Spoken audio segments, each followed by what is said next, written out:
Nedda.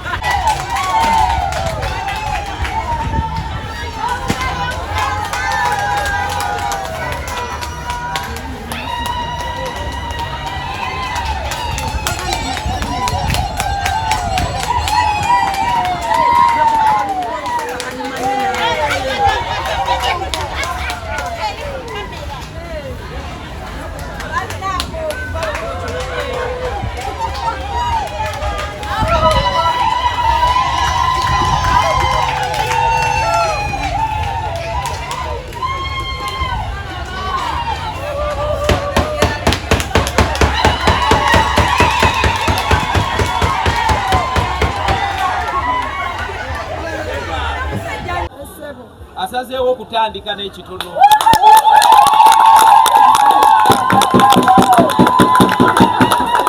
Naye era nga bwe tugamba nti entandikwa teba ki? Teba ntono. Kakati olwaleero Honorable yatandise omulimu gwe, oba alina oba talina ffe tusimbudde. Ensonga lwaki yaze ate ekirala yatusuubiza otuleetera omugenyi. Atuleetedde omukyala Nora agenda okutuyambako ng'abakyala bannamwandu basingo mazaazi. So omukyala ono azze okulaba nti atuyambako embeera gye tuyitamu. Ababadde babonaabona ne bamanerendaazi, ababadde babonaabona tetuyina ntandikwa, tetuyina bwe tugenda kubaawo, tetugenda kukola ki, abaana tebasoma, abaami baatulekawo, ebyo byonna mugenda bifuma mu lufumo. Ali wano omugenyi waffe ava mukyala Munnayuganda naye akola emirimu gye Juba wa wonna wonna eyo, naye nga mukyala waffe wa Uganda. So Honorable ndowooza yongera obabuuliremu. Bannange neesiimye okubalaba. Ku mundi guli gwe najja obabuuzaako luli eri. Omukyala nayoga ebigambo bingi nnyo nga twogeragana ffenna. Ebigambo ebyo biri ku social media n'embwa mukwano gwange. Mbanga ayagala Luzungu na Luswahili. So Nora, when we came to visit time here, the ladies shared their problems, the challenges. I said we should try to work slowly. How can people be help each other here? When I shared with you, said Becca, let's start somewhere from zero, something be done at that area. So we began with something small there to can be able to cover a little bit. So also they told us that the issue they are facing, Mandalenders, interests are very high. When I shared with her, I said if she can come and meet all of us slowly and have a working committee and work on the process where can be able to get loans at low interest. That's why she's here. You must be understanding English. So banange banyabo omukyala ono agenda kujja tukyalire ndakashoka ffiwa n'eno sobola ofuna ensimbi mu kapita yaffe ku magoba matoko guni interest nga ntono nnyo bannange.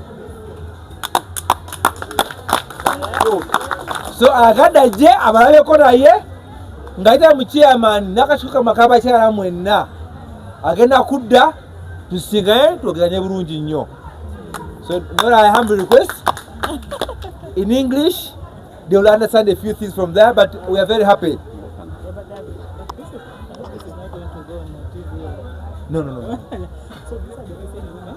The Essage women, yes, and Ganda market women. Oh, Ganda. Ganda market women. Yeah, so it's Smart city. Yeah, oh, I wish I'm going to learn Luganda so that next time I communicate in Luganda. Tell them. Okay. Agenda kusawo ayigo Luganda. Balaba okujja eno ngayogera mu Luganda. Yeah. But I just want to thank the women. Thank you so much.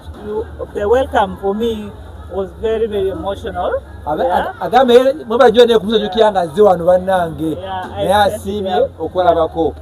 And just tell them that my name is Nora and I'm really passionate about, just lifting the women, the widows, the elderly, the children, people who just to support. We are not saying that we'll do everything, but whatever little we can do, you know, even coming and talking and sharing is part of it.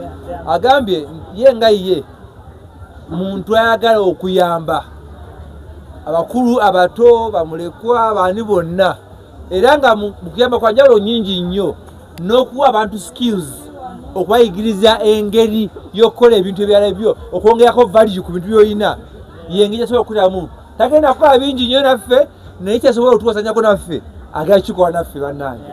And so for me, because this is Rebecca's vision, I am just also part of Rebecca's vision. Whatever support we will provide, this is a journey that we have started. Of course, there are many needs. We'll be able to see how we can also bring others on board to support. But I'm happy, and you'll be seeing, you'll be seeing me coming. I'll be your frequent visitors. Next time, I want to come and we have lunch. Agambye onaku agenda kujja yeffe n'eno era ye akkiriza leero agenda kujja nga lukyaliyako mu ngeri mu nfunda ez'enjawulo. And me, you'll cook for me matoke, and me, I will cook ugali from Kenya. Yagenda matoke abafumbire akakaka kyabwe ke Kenya. Okay? Yes. Yeah, so thank you so much, and I hope to see you again. Yeah, thank you so much. Thank you guys for coming through, sir. So, abakyala ba wano ndowooza omugenyi waffe mumulabye yagezezaako babuulira mubitegedde naye bwe tutyo bwe tujja okutambula tubadde tusaba omukyala ono nga bw'atwala ab'ekiyumba. Waliwo abakyala abafa ab'akakiiko abakulira abakyala. Tulinawo omukyala Zaweda Asiina, Wambi Mole, then ne tubaako omukyala akubiriza abakyala bano mu kiyumba. Omukyala ono tubadde tusaba abuuzeeko ku mugenyi. Habari gani? Habari gani mama? You are welcome for Smart City Bazaar. The women is, and the man is this one. Thank you very much. Thank you. Thank you, madam.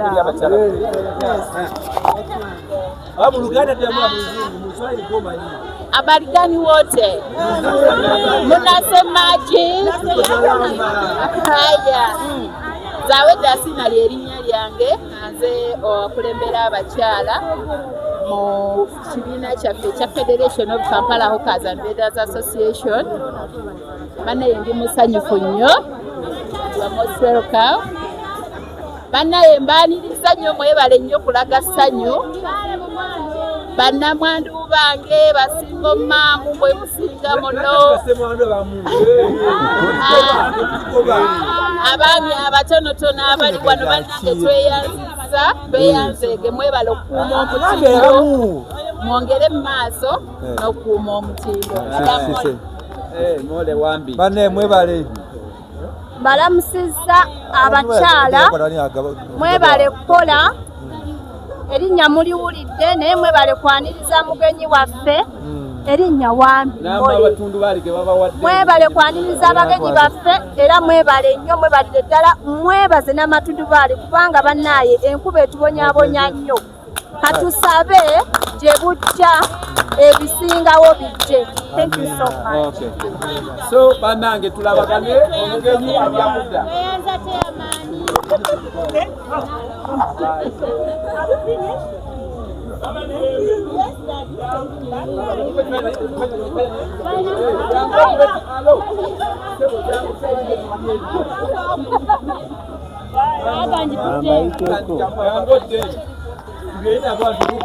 Omutendo babakuba ekifaananyi.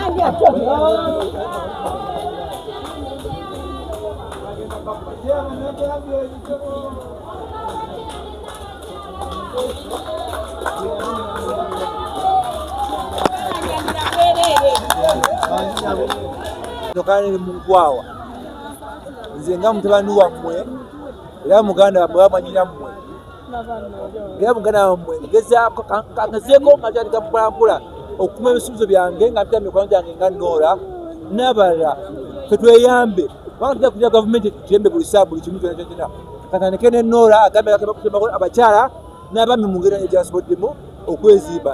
Nange nsuubira tuteeketayo ku batundu baali tugateeko mpolampola nga chairman n'akakiiko ke konna n'akakiiko k'abakyala omukoze omulimu ogw'okukola. Nange bannange naffe tuleese tandikano mpolampola nga tuyinda ebirala bannange. Naye mubale okusiima bannange.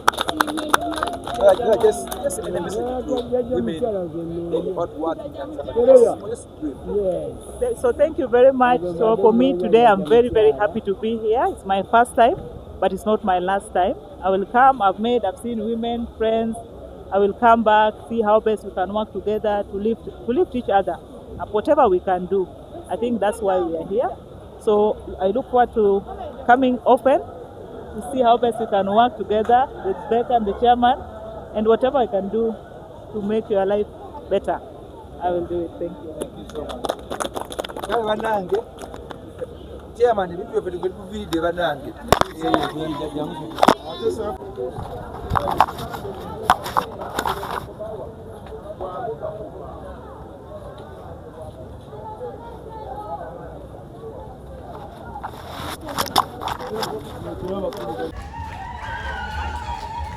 Lady was nyabo jangu